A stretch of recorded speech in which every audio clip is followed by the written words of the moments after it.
ಸಂಗೀತ ಪ್ರಿಯ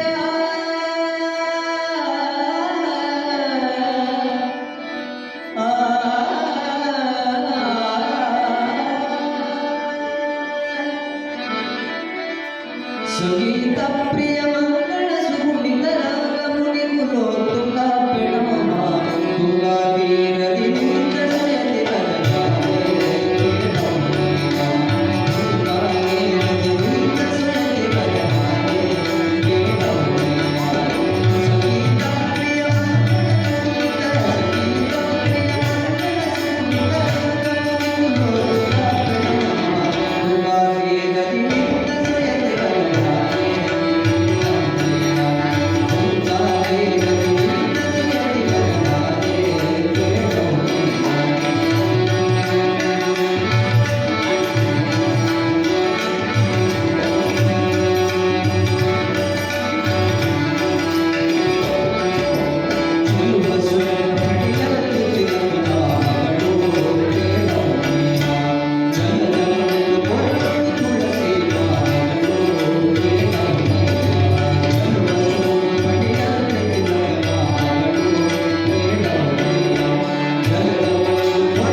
ಸ್ಪರ್ಶಾಸ್ತು ಕೌಂಟೇಯ ಶೀತೋಷ್ಣ ಸುಖ ದುಃಖದಾಹ ಆಗಮ ವಾಯುನೋ ನಿತ್ಯ ತಾನ್ ನಿರೀಕ್ಷಸ್ವ ಭಾರತ.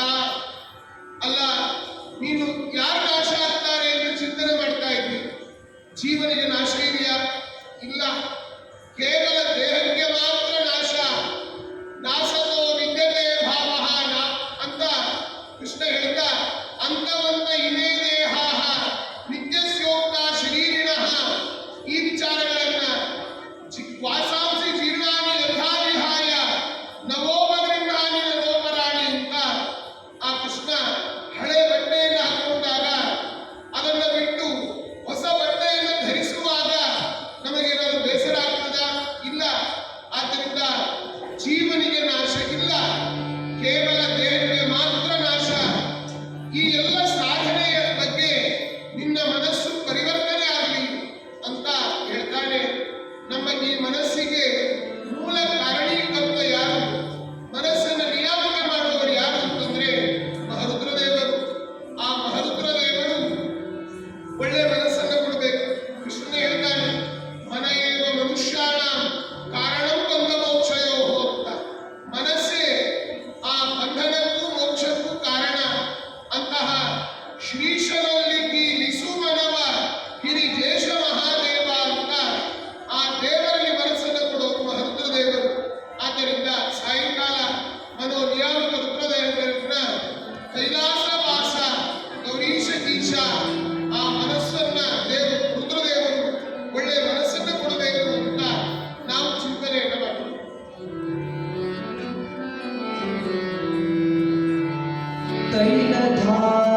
ತೈಲಧಾರೆಯನು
ತ್ವಾಂ ಧರ್ಮ ಸಮೂಢಚೇತಾಃ ಯಚ್ಛ್ರೇಯಸ್ಯ ನಿಶ್ಚಿತಂ ಬ್ರೂಹಿ ತನ್ಮೇ ಶಿಷ್ಯಸ್ತೇಹಂ ಶಾಧಿಮಾಂ ತ್ವಾಂ ಪ್ರಪನ್ನಂ ಅಂತ ಆ ಕೃಷ್ಣನನ್ನ ಅರ್ಜುನ ಕೇಳಿದ. ಅಲ್ಲ ಕೃಷ್ಣ, ನಾವೆಲ್ಲ ಈಗ ಒಂದು ಬಾಂಧವರ ಸಂಹಾರವನ್ನ ಮಾಡಿದ್ರೆ ಅದರಿಂದ ಅನೇಕ ಪಾಪಗಳು ಬಂದಿದ್ದು, ನರಕ ಇರ್ಬೋದು, ಸಂಕರೋ ನರಕಾಯಿವ. ಆದ್ದರಿಂದ ನಾವು ನಿನ್ನ ಶಿಷ್ಯರಾಗಿದ್ದೇವೆ, ನೀನೇ ನನ್ನ ಗುರು ಅಂತ ಅರ್ಜುನ ಆ ಕೃಷ್ಣನನ್ನ ಸ್ತೋತ್ರ ಮಾಡ್ತಾ ಇದ್ದಾನೆ. ಹಾಗಾದ್ರೆ ಆ ಕೃಷ್ಣನಿಗೆ ಗುರು, ಆ ಅರ್ಜುನನಿಗೆ ಗುರು ಕೃಷ್ಣ. ನಮಗೆಲ್ಲ ಗುರು ಯಾರು ಅಂತಂದ್ರೆ ಪವಮಾನ ಮತ್ತು ಗುರುವೇ ಪವಮಾನ. ಗೀತೆಗೆ ಬದರಿಕಾಶ್ರಮಕ್ಕೆ ಹೋಗಿ ಆ ಗೀತಾರ್ಥಂ ವಕ್ಷ್ಯಾಮಿ ಶಕ್ತಿತಃ ಅಂತ ಬರೆದಿದ್ರು ಶ್ರೀಮದ್ ಆಚಾರ್ಯರು. ಗೀತಾರ್ಥಂ ವಕ್ಷ್ಯಾಮಿ ಲೇಷತಃ ಅಂತ ಆ ಭಗವಂತನೇ ನನ್ನ ಅನುಗ್ರಹ ಮಾಡಿದ್ದಾನೆ. ಅಂತಹ ಗೀತಾ ಭಾಷ್ಯ, ಗೀತಾ ತಾತ್ಪರ್ಯ ಎಲ್ಲ ಗ್ರಂಥಗಳನ್ನು ರಚನೆ ಮಾಡಿದ ನಮ್ಮೆಲ್ಲರ ಗುರುಗಳು ಅಂತಂದ್ರೆ ಶ್ರೀಮದ್ ಆನಂದ ತೀರ್ಥರೆಂಬೋ ಅರ್ಥೀಯ ಹೆಸರುಳ್ಳ ಗುರು ಮಧ್ವ ಮುನಿರಾಯ ಅವರೇ.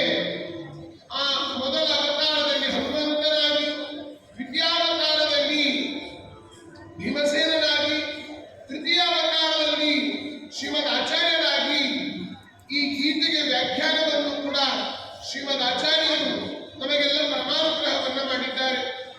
ಅರ್ಜುನನ ರಥದ ಮೇಲೆ ಅರ್ಜುನನಿಗೆ ಹೆಸರೇ ಕಪಿಧ್ವಜ ಅಂತ ಲಕ್ಷಾಲಂಕಾರದಲ್ಲಿ ವಾದರಾಜ ಸ್ವಾಮಿಗಳು ಹೇಳ್ತಾರೆ. 18 ದಿವಸಗಳ ಕಾಲ ಯುದ್ಧ ಆದಾಗ ಸ್ಫೋಟ ಆಗದ ರಥ 18 ದಿವಸ ಆದ ಮೇಲೆ ಸ್ಫೋಟ ಆಯಿತು ಅಂತಂದ್ರೆ ಅದಕ್ಕೆ ಏನ್ ಕಾರಣ?